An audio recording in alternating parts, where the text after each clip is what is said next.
Welcome back, everybody, to another episode of Colony Drop, a Gundam podcast. My name is Brian. And my name is Isaac. This is your favorite Gundam podcast, where we talk about anything and everything that's related to Gundam.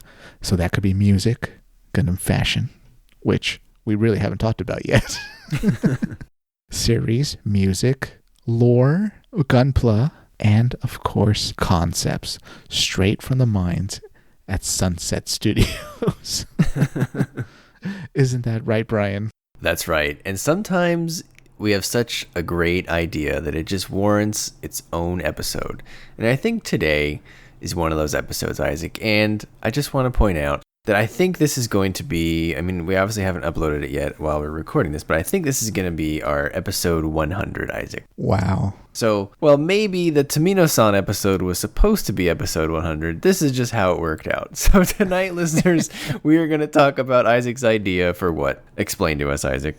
This is something that, in a way, has to be a shared idea. And by that, I mean, it was in Tomino's mind, it was in your mind, it's in my mind, and it's in the minds of millions and millions of Gundam/wrestling fans.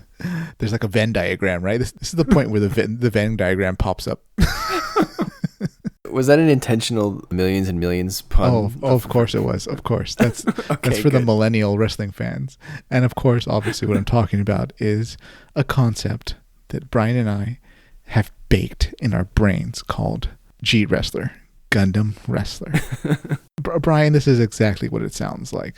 Gundams doing American style, well, I guess even Japanese style, professional wrestling with all the cinematics, the bells and whistles, the over-the-top stunts and characters, performances, storylines, drama, hijinks, and adventure that comes along with it. Definitely. And you know what? I think we probably talked about something like G-Wrestler, maybe we had the idea for this episode maybe, 50 episodes ago, right? But we hadn't really talked about it in a while. Yeah. But to your point, this was in Tomino's mind. And what Isaac's talking about right there is when I was doing some research, I came upon the wonderful fan site for Turn A Gundam, which is called tsukinomayu.com. I believe that's the name of that ending song, which I really like, Isaac. Yeah. This fan site is wonderful. The person who runs it has a lot of good blog posts and just background info that you really can't find anywhere else. And in it, he has this paragraph, and I'm just going to read it. This is from the article called The History and Production of Turn A Gundam Part 1, Victory Gundam and Battling Depression. Halfway into Victory Gundam's run, Sunrise executives approached Tomino about the next Gundam title. They had no choice but to continue the franchise due to sponsor demands and TV ratings. However, Tomino had no interest in carrying on with directing duties and declined to be involved in the planning process, believing that the franchise's decorated history was coming to an end. His motivation was at an all-time low.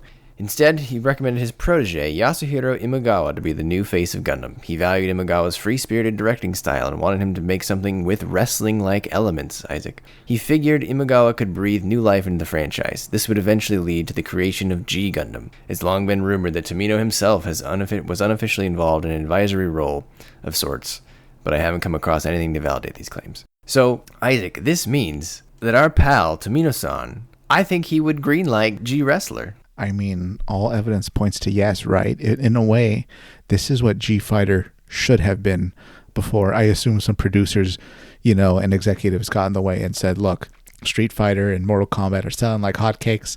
We can't do a wrestling game. Just make them fighters, but they're in kind of martial arts fighting. Yeah, who knows why they ended up, turning it over from wrestling to mobile fighting or whatever you'd like to call it. But I think there's a litany of reasons why this could work, Isaac. So I don't know how did you focus your notes for tonight? I came up with some ideas of why this should be done, and then a few ideas of what you'd actually do in the series. I put how I would envision, in very broad strokes, how I would envision it playing out as an actual series. What it would be like, types of kind of storylines and angles and characters. I didn't create names or anything like that, or specific types of gimmicks or mobile suits or Gundams themselves, but I definitely created more of an overview, I guess you could say, a setting. Got it. Okay. So why don't I run through my reasons for why we should do this? Please do. Absolutely. And then you can give us your outline for the series, and then I'll add on my a smaller outline afterwards. Brian, I'm strapped in and I've stapled my eyeballs open to watch everything that you say. All right, so in terms of like why we should do this, Isaac, I think G Wrestler would be a hit for a number of reasons. These are in no particular order here. Number one, I think it's time for another fun, hot-blooded Gundam show. Iron-Blooded Orphans and Witch from Mercury are fairly serious takes on the genre, let alone Hathaway. I mean, Hathaway is like stone cold serious, right? Well, yeah. So I think the next series should maybe shake it up a bit and go back a little bit and be more fun like G Gundam was. You know, I think the Build Fighters series were pretty fun, but that's maybe a little too self-referential up to a certain point. So I think it's time that if we go down another alternate universe for the next show, I think I would like something more fun. And I think G Wrestler is just what the doctor has ordered for that. Because it would allow for like outlandish designs that we haven't seen since G Gundam. And this is what I'm talking about with Build Fighters. Build Fighters, you get a lot of crazy designs, but it's all a big self-referential circle, right? Right. We've had 4 build shows now, and not to say they're not good, because I really like the first 2. I've heard really good things about the Divers shows. But at some point, you self-reference yourself out of ideas. You can only reference yourself so many times. I think I've mentioned this on another podcast that we did, Isaac, but I was listening to Jonathan Hickman. He's a really famous comic writer. He started the latest X-Men event. He's done a lot of different things. But he was at a Marvel panel, and I think it was at a Marvel... No, it might have been some other panel. It might have been like just a general talent panel. I forget what the exact topic was, but he was describing why he liked, I think, doing non-Marvel things. And I'm paraphrasing, but he said, the Marvel universe has itself so many times that you can't it anymore. And like that's, if you do Build Fighters too much, how many times can you make the same show about models of your own stuff? And so I think G Gundam was fun because it allowed you freedom to make all these weird designs that you would never make, right? Like the Windmill Gundam and Tequila Gundam, and it would be fun to have those designs again, I think. So other reasons why we should do this show, Isaac, is the audience for this show is already built in both the US and Japan, because Japan has a big history of wrestling promotions, with New Japan Pro Wrestling being the biggest as far as I'm aware. And obviously in the US, we've had World Wrestling Federation / Entertainment, we've had WCW, now we have AEW and TNA. So the audience is already there for the crossover. So I think there's a big crossover in wrestling fans and anime fans, Isaac. Not completely, but I feel like there's a good chunk of people that might be have some interest in both. You're right. There is going to be an overlap because at their base level, they're just so similar in so many ways, right? So much action and excitement and almost always fighting, just the variety of characters, storylines. They hit a lot of the same beats, even if they're visually so different. In some ways, right. They're very similar at the same time. It's kind of a sort of a conundrum saying it, but that's just how it is. And it's just so ripe for being done well and in an exciting way. Kind of going back to what you said, though, about Build Fighters. We do enjoy the series and appreciate the kind of fun element of, what if you could just use your model as like essentially an element in a video game, which is great and all. But I feel like what kind of isn't included in that is some of the more, I guess, exciting type drama that we've known in wrestling. And even if you're not a fan of wrestling, you've probably seen memes, you've probably seen some clips on YouTube. So you absolutely know it's this over the top, wild, very exciting, showy type of entertainment. And that combined with Gundams and done in a somewhat light, maybe tongue-in-cheek almost series, I think would be a lot of fun. Absolutely. Wrestling is love it or hate it, it is a form of entertainment that wears itself on its sleeve. The whole thing is not necessarily tongue-in-cheek, but it knows exactly what it is, and it's not ashamed to admit it. I think that tone would work for this show. So one other thing I was thinking of, Isaac, is if you look at when G Gundam came out in 1994 or 1995, and if they were thinking about making a G Wrestler show back then, like if they wanted to incorporate wrestling elements, wrestling has only gotten bigger, and there's been so many more memorable wrestling moments since 1994 that they could riff off of, that the thought of making this show has to make so much more sense now than it did back then, and they already wanted to make it back then. So just off the top of my head, because I don't watch wrestling religiously anymore, I'll read a few news articles here and there, but I haven't watched wrestling in a very long time. But wrestling sticks with you once you're a fan for 5-10 years or something like that. since 1994, here's a list of things that I thought in like 30 seconds that have happened. The HBK and Bret Hart feud only got bigger, culminating in the Montreal Screwjob. You had the rise of Stone Cold, The Rock. You had famous stables like Degeneration X, NWO, plus all the ones that came after them in the later 2000s. You had the rise of ECW, Isaac, and the hardcore match. You had tables, ladders, and chairs matches, Hell in a Cell, Buried Alive matches, casket matches. You could riff off all those in this show. Since 94, we've also seen the Monday Night Wars, which was, when WWF and WCW were going head to head, culminating in WWF/WWE, buying WCW and combining the promotions. You had the rise of people like Brock Lesnar, John Cena, CM Punk. Now Roman Reigns is on top of the world. Then you had the rise of more new promotions, AEW, and then stars moving between promotions as time goes on. CM Punk, Chris Jericho. You could even throw a steroid angle in the show, Isaac. I don't think that the steroid stuff had been really resolved back in 1994. People thought things, but maybe they didn't really know for sure, right? Wow, I didn't even think of that. That was not on my bingo card.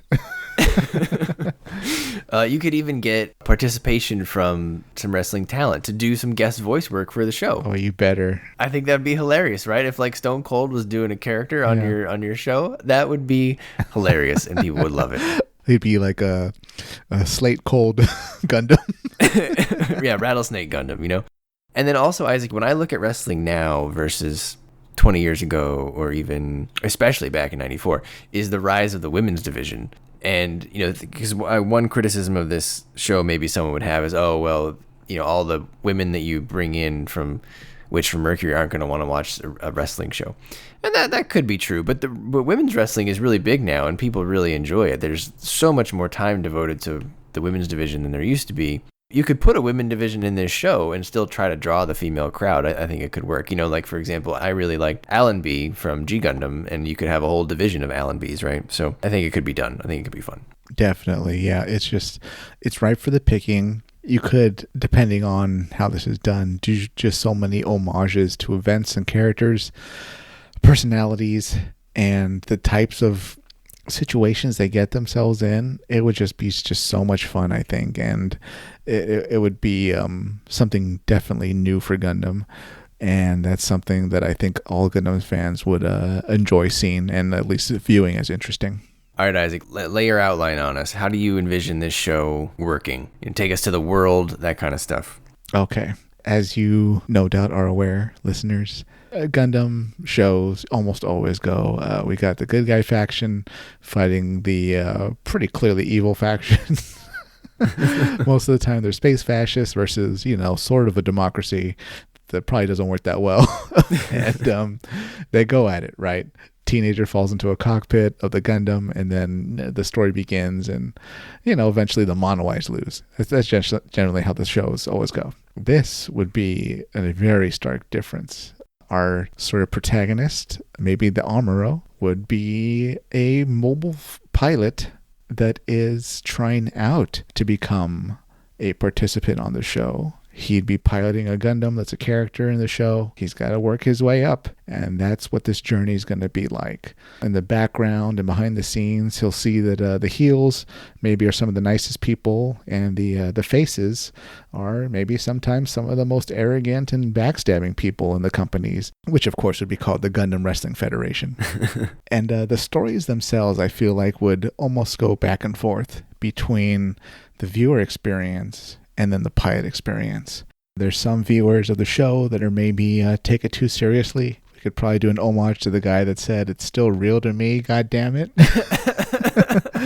Maybe he's a fan that builds his own Gundam and decides to crash an event, and because it's real to him, so he wants to fight. There could also be fans that maybe are just too aggressive or somehow insulting and cause their own bits of drama behind the scenes. And of course, there's always the issues with management and storylines, who should end up winning a belt. Maybe matches go wrong. But of course, everything that we've seen in our world is going to be transported into a Gundam setting. So yes, there'd absolutely be beam cages and these sort of mechanized tables, ladders, and chairs. It'd be a variety of different Gundams, different mobile suits like Mono Eyes, all fighting and watching. And, well, not watching, because the audience are humans. Actually, this isn't really going to be like SD Gundam, but a variety of different mobile suits and personalities. Some homages, maybe like a Black Tri-Stars, like to put people through tables or something with a jet stream attack or a jet table attack, something like that. It'd be very much a twisting of the drama behind the scenes of the company, the workings, and then of course the show that's actually shown to the audience and the audience's reaction to it, for better or worse. So Isaac, how do you envision this actually working in terms of like piloting? Are we using the mobile trace system again from G Gundam, or are we using something similar? On the one hand, I feel like the trace system would be kind of dynamic and really kind of be a nod to G Fighter, which really cemented this as being somewhat possible. But at the same time, I also feel like, well, it almost makes less of a difference between the two. It could just as easily be done with like mechanized cockpits. And at that point, it becomes a sort of a skill issue. Say what you will about G Fighter, but there were times where it did get almost a little magical with some of the stuff that was happening in the cockpit. Oh, absolutely. Well, the whole show was magic. I mean, let's be honest. Right. But yeah, I agree. I mean, Yeah, so removing that element and the more kind of martial arts elements that show carried with it at its core as a fighting game, pretty much with Gundam. By going to like a mechanized normal cockpit, you put it back into the point of view of being, okay, this is all a performance. This is a show. Right. We're not channeling chi or anything like that, or the power of love. This is a business. We're putting on a show with giant robots, and we have millions of viewers. That's it. Got it. Okay. Here's my twist on this. Uh-oh. I figured you had to use something like the mobile trace. Uh-huh. Well, first I had to decide whether this was going to take place in the same like future century as G Fighter, just maybe in a Oh, wow. like far enough ahead in the timeline where maybe the Gundam fight had been abolished and they had just been replaced with entertainment. Oh, okay. To, just to kind of keep it going. That's a good evolution. But what if we use the mobile trace system and it was sort of a take on, the real world? Because maybe listeners, if you're not familiar with wrestling, but wrestling is fake in the sense that, the storylines are predetermined and who wins and who loses is predetermined. It's all sort of a show. But what if in this show they interface with the trace system, but maybe they get power, or they can power up based on charisma being received from the crowd? This is kind of what they do in a lot of wrestling video games. And I think that could be fun in terms of like, it would show who really is getting their gimmick over.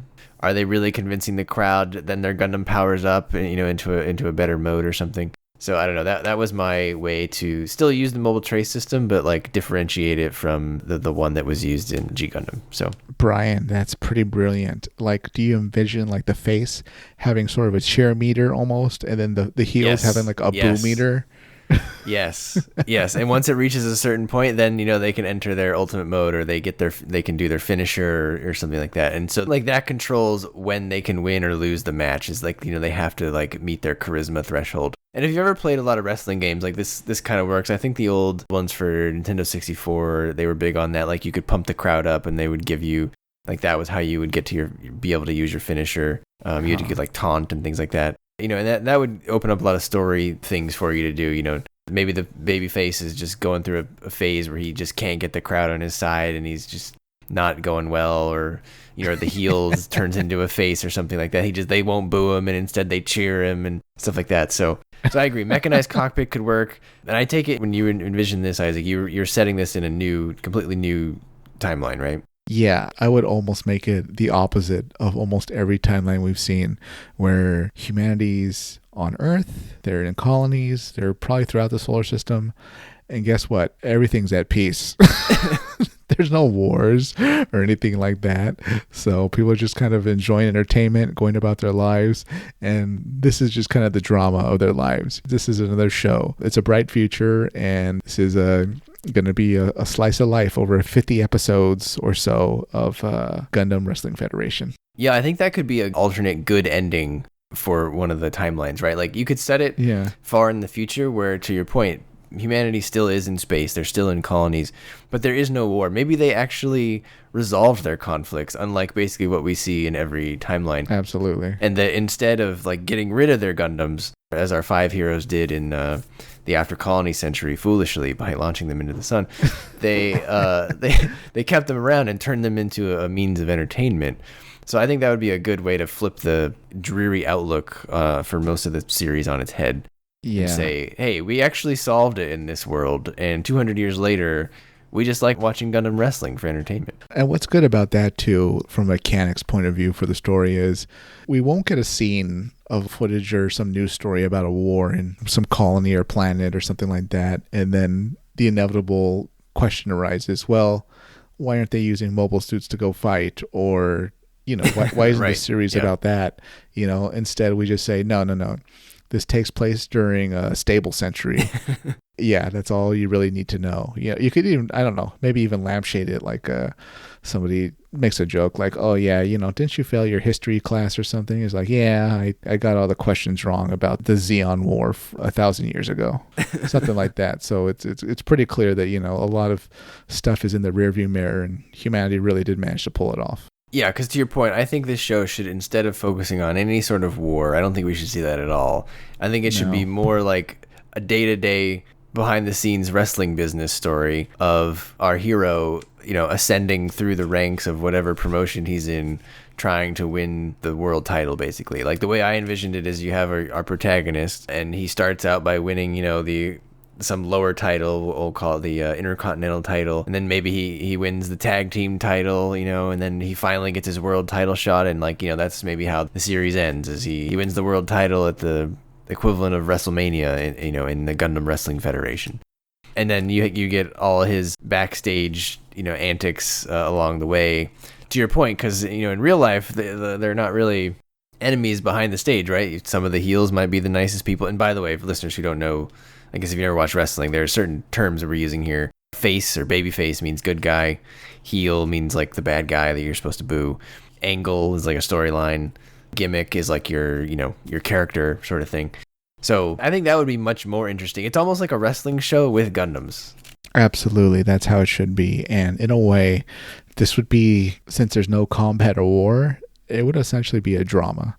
And I don't want people to kind of roll their eyes when they hear that word, but instead I want them to think, okay, think of like the great intrigue and plotting and character development that could happen between people working at a business that's trying to put on a show, great entertainment, some of the backstabbing, some new alliances being formed, some people being mentors, some people being, just awful people to work with, the management and leadership having their own goals and plans, a lot of convincing that needs to happen so certain, wrestlers can maybe move up the ranks and other ones end up, being dropped off or losing a spot. And of course, drama sometimes with the fans that could throw wrenches into the works or maybe end up being really good and useful and helpful. There's just so many different ways this whole series could go.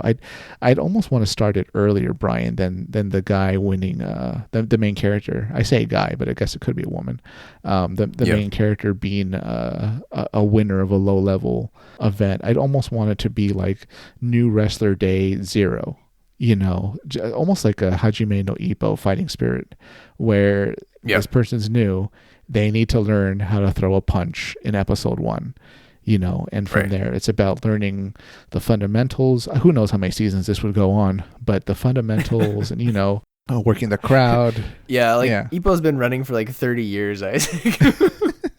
But my point mainly is that it starts at 0 and then it builds up to like a belt. Right. So I would want that kind of course to go, and maybe after like the Earth belt, then it becomes, the Earth was one thing, but now you gotta, do you want to join a team and start working on the tag team belts, or do you want to start working on the Earth Sphere belt? And of course, what's the goal? It's the system belt. Oh, that's the peak one, the system belt. It's about all that and getting management's eye, building your own persona and all that, and meeting the fans, and it's there's so many ways this could go. And of course, the commentators would be an excellent piece. For those of you not familiar with the commentators from wrestling, Well, Brian, why don't you do the honors of explaining the importance of commentators and how great they can be? Absolutely. I would say commentators slash announcers are maybe responsible for half or more of your emotional response to watching wrestling. If you have boring announcers and commentators, it's not going to be as fun to watch. And so they do two things. There's usually what we call the play-by-play guy, play-by-play announcer, and then the color commentary. And this is true in sports too. Generally you could say that one person is play-by-play and one person is color. But in wrestling, the play-by-play is giving you a play-by-play of what's happening in the match, but in a way that's engaging. And it builds your excitement for the match. You have to tell it in a way that you're telling a story that's headed from a beginning to an end, and you have to know when to increase intensity and when to react in a certain way to tell that story, because that's what wrestling is. It's a form of entertainment. It's a form of storytelling. And then you have your color commentary, who's like the funny guy that adds comments interspersed into what the play-by-play person is doing. So you have to have a duo that is very good at working together, and obviously that has happened throughout the years in wrestling. Isaac and I's favorite happens to be on play-by-play is Jim Ross, aka JR, and then the color commentator was Jerry the King Lawler, and they were the announced team on WWF's Monday Night Raw during the Attitude Era.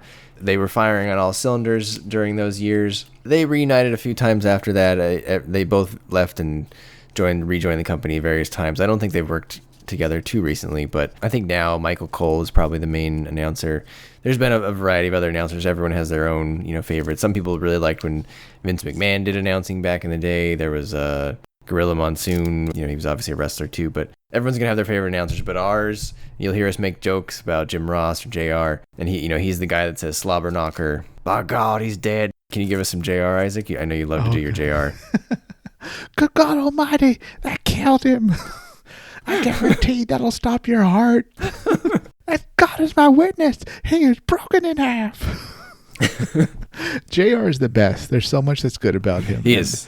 Yeah. Oh God, if this series was somehow done, they have to invite him back to do the voice of like a character that's essentially himself. I would hope so. I would hope you would invite everyone, and just the hopes that you get 2 or 3 of them to come in and do some work. Oh God, are you kidding? Like it would be such a brilliant business crossover, because now both audiences can cross over to each other, and I see the businesses winning no matter what, right? What's the opportunity cost of doing a voiceover? Almost nothing, right? So just do it.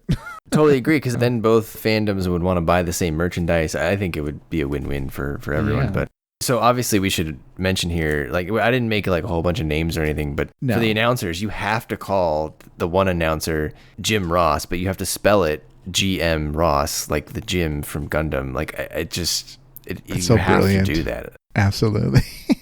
I was trying to think of other things. So like there was a wrestler from ECW who came to WWE.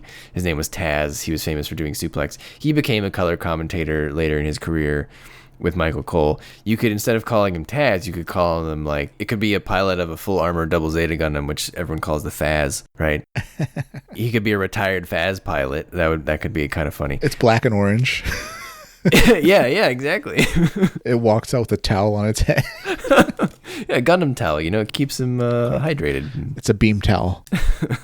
So yeah, I don't know if you had any other puns, Isaac, but the number one thing is your announcer has to be Jim Ross, but spelled like Jim. You can't even greenlight the show unless we agree on that point, I think. Absolutely. My idea for the name was worse. I just swapped letters, but Brian's is brilliant.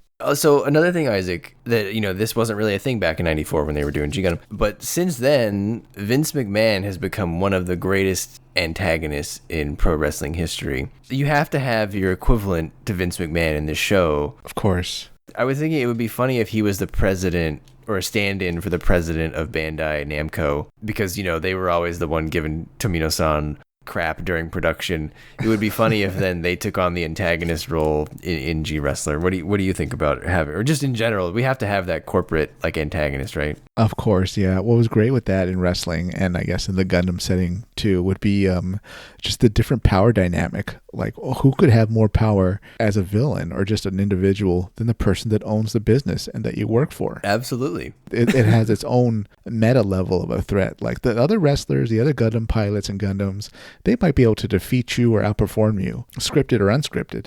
But only the boss can fire you or just completely derail you at like a moment's notice. So that that type of tyranny, that's going to be sort of in a way, the stand-in for the space fascism. Yep. He'll probably even have his own faction that's like the kind of the regime. Yeah. Maybe they'll like literally call themselves the space fascists since they can be so open about it, right? Yeah, it'll be about stopping him and like the wrestlers that are aligned to him, which are almost always Mono Eyes or the Sinister Gundams, right? Yeah, and I think it would be so, to your point, I think it would be so meta to have Bandai / Namco / Sunrise, whatever you want to call them, take on the role of the antagonist, because it would be a wink to the fandom that they know that they've been portrayed either fairly or unfairly as as like the bad guy, and for so many years in stories and hearsay.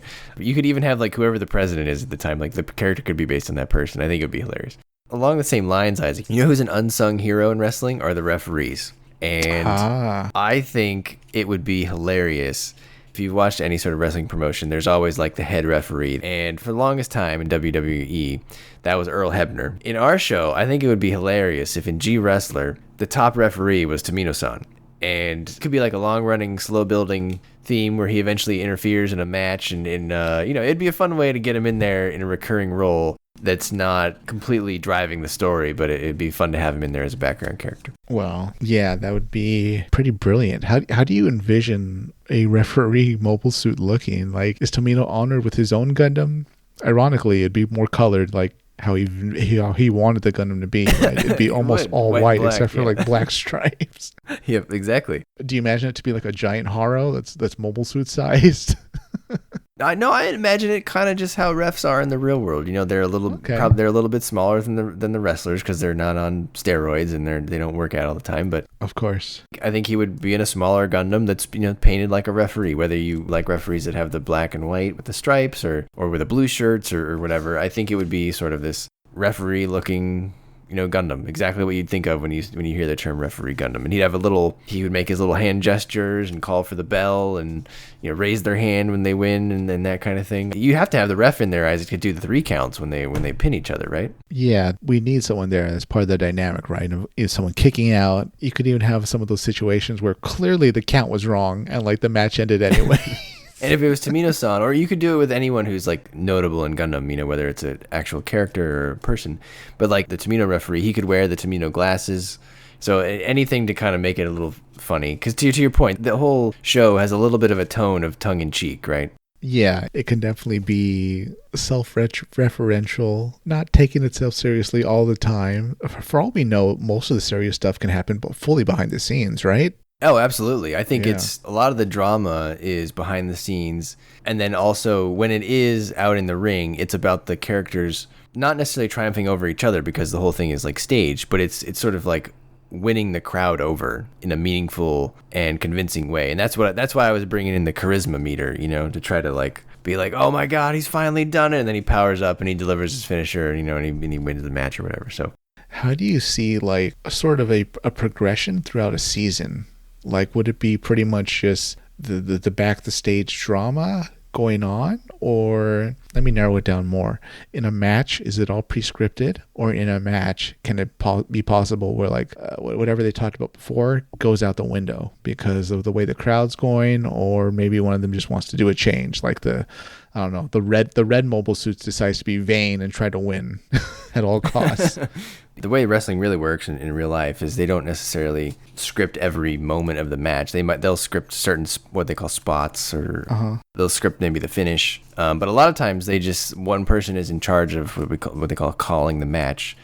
And so the one person generally guides the match and says, all right, you go do this, then I do this. While they're doing it, they don't necessarily do it all beforehand. So sometimes I'm sure they do certain segments or sequences of the match.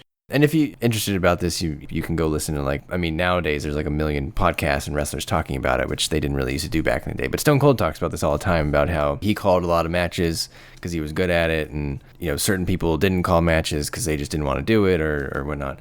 So I think going off script is a great I mean, we probably see that all the time. And to your point, that sometimes things go wrong in matches. Sometimes people get hurt. They have to do audibles. I think there would need to be an injury arc here, Isaac, where maybe the guy gets injured. He can't wrestle for a while. He's got to deal with not being able to advance towards his goal. Win the crowd back when he comes back. Do you lose your momentum when you're away for a while? I mean, those are all real world things that happen in wrestling, right? I mean, if you go away in the wrestling world for 3, 4, 5, 6 months, does the crowd remember you as much when you come back? Do they still like you? Things change, and that would be a great arc here. So, yeah, I think we would see script changes or going off script rather quite a few times for sure. Something to discuss that I feel like is mandatory, Brian. Hopefully, it's a little bit in your notes at least. Every Gundam series, well, almost without fail, has had the Char clone and, of course, his red mobile suit. Going with the theme of this series having no war and this all just being entertainment, I would almost want from episode 1 before the halfway point for the protagonist and white mask / red mobile suit with the pilot, of course, wears like a white luchador mask, wrestling mask, right? There you go. Sure. Yeah. I would almost want them to be like friends from day one. Like, yes, just to show we're completely putting out the window the idea that they're going to hate each other, that they're going to be enemies. That's done. They're going to get along for the entire series. They might not necessarily always be, on the same team, or there might be times where they have to fight a match together against each other, but no matter what happens, they're always on friendly terms. The drama will be with other people usually, but their friendship is cemented. It's almost as if Char and Amuro got to do the friendship they never had. Yeah, no, I think I agree with that. So this is like about the extent of specifics that I got into, but it relates to exactly what you're talking about. In my head, I had two main characters. I had the good, I'll call it the good guy and the bad guy, in the sense of like who is the face and who's the heel. So the good guy he pilots the babyface Gundam, and the bad guy pilots the heel Gundam, and their base forms are just more basic looking Gundams and then they have appearances that change over time as they adopt new gimmicks. And when I would say gimmicks, think of Mick Foley, right? He had Mankind, he had Cactus Jack, he had Dude Love. So if your Gundam changes every time you change gimmicks, I think that would be funny, right, for the show. Plus it would be entertaining because you get to see new designs all the time. And so to your point, I don't think their conflict would be directly with each other, but it would be maybe, for example, that if you're going to make heel Gundam piloted by the Char clone, which I think is an obvious move, like I think you have to do that if this is a Gundam show. Because like what is Char famous for, and what is Amuro not famous for? The main Gundam character, the main good guy, he's never that charismatic, right? Char is always charismatic. He is the charismatic one. That's part of his mystique and allure. That's why people rally around Char, whereas Amuro is just a pilot in Londo Bell. So maybe the real triumph there for the babyface by the end of the show is that he finally wins the crowd over relative to the Char clone, right? Whose charisma is so much higher and so much more natural. Maybe it just comes natural to him, because a lot of times maybe the most charismatic people in wrestling are the heels, because you have to get someone to hate you and really hate you for a long period of time.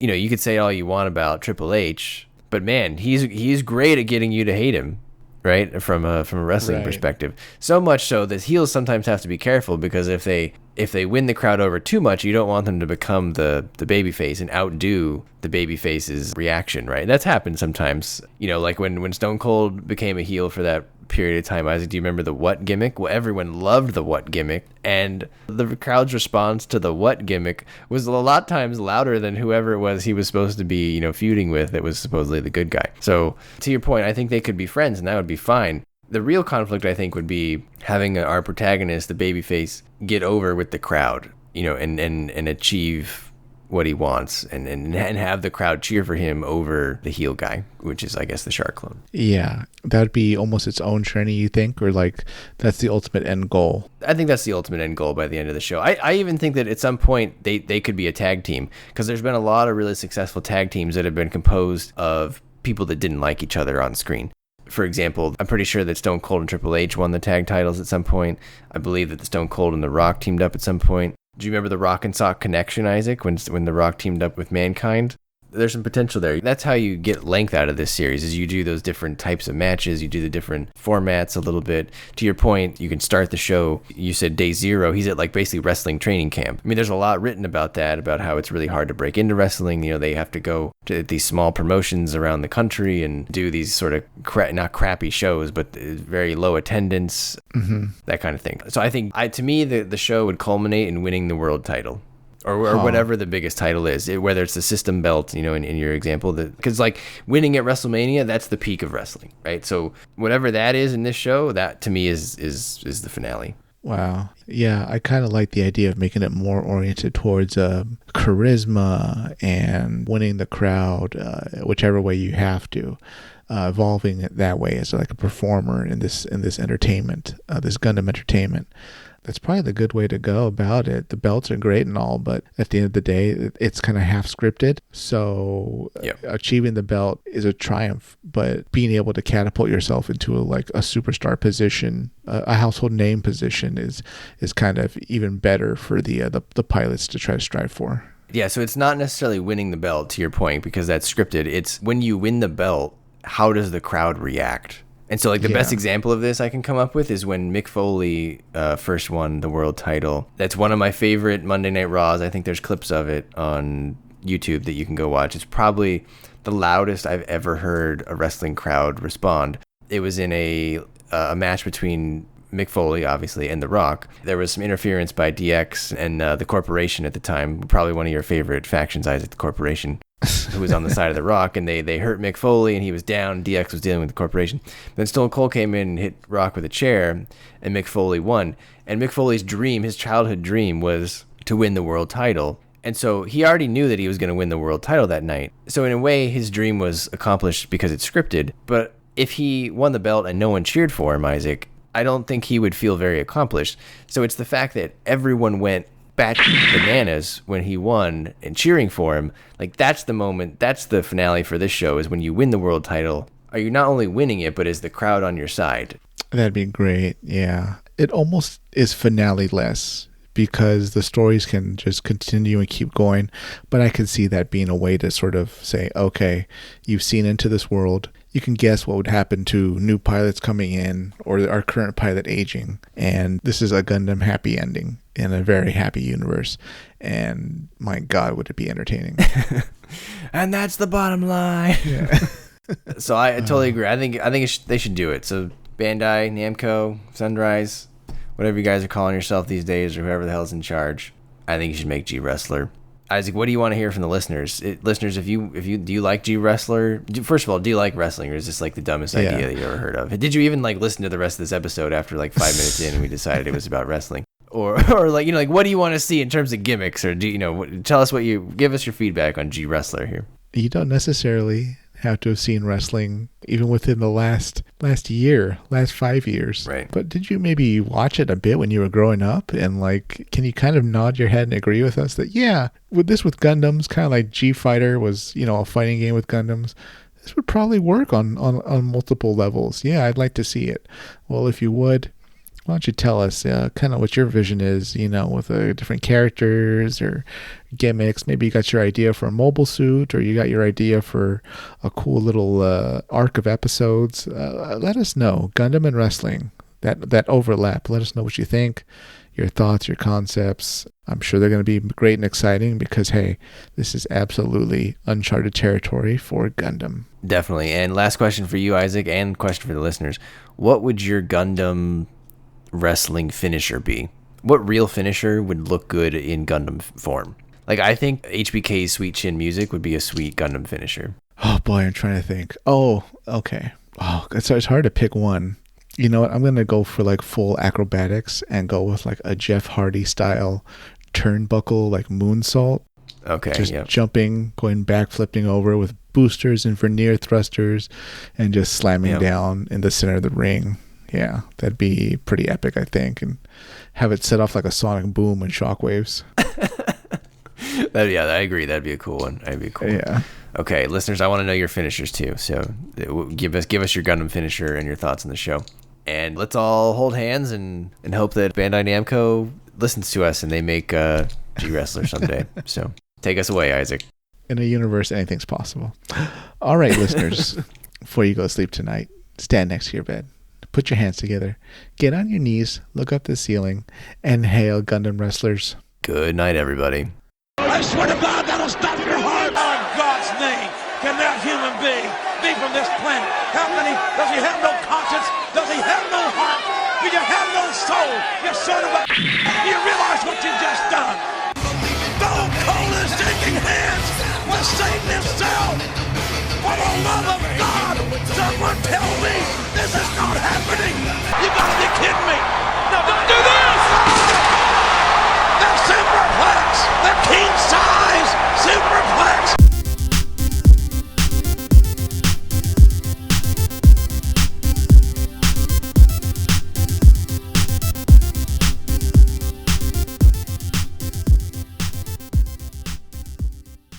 It's me, Austin! Oh, son of a...